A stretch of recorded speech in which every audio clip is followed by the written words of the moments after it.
Good day mga kagulong. Para po sa mga nagtatanong po kung paano po magpa-onboard ng kanilang sasakyan sa Grab, nandito po tayo ngayon sa Grab Marikina together with Ma'am Aida and Sir Dennis.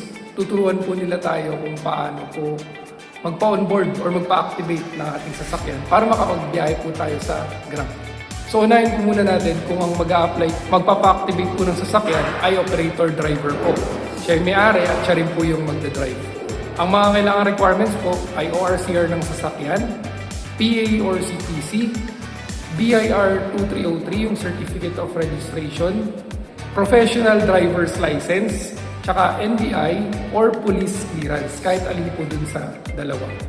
Ngayon naman po, kung ang mag-a-apply po ng sasakyan ay yung driver, ang manggagaling po sa kanyang requirements ay ang kanyang Professional Driver's License at NBI or Police Clearance. Then, ang kailangan naman po niyang dalhin na manggagaling sa kanyang operator ay ang PA or CPC o RCR ng sasakyan, BIR 2303 form, at authorization letter na kailangan po merong nakalakip na 1 government ID at 3 specimen signatures.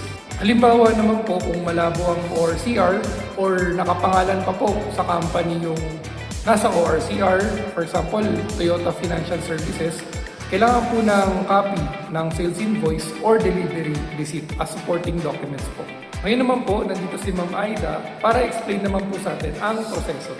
Once uploaded na po natin lahat ng requirements, i-download po natin yung Grab Driver app at may marireceive po si driver na SMS, yun po yung training link na papanoorin ni driver.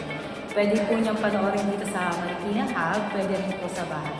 Once yung activation po natin ay 24 to 48 hours. Halimbawa, hindi pa po na-activate si driver after 48 hours, babalik po sa Marikina Hub for follow-up activity. So yun po, thank you po kay Ma'am Aida sa pag-walk through sa atin sa process ng onboarding or activation. Ngayon naman po, nandito si Sir Dennis para bigyan tayo ng payo upang hindi tayo ma-restrict or ma-ban, kumbaga para smooth ang ating biyahe. Yan, magandang hapon mga Grab, no? Ilang tips lang na pwede natin ibigay sa mga ka-Grab natin na ma-onboard at nare-reward dito sa ating platform. Siyempre, mga Grab, no?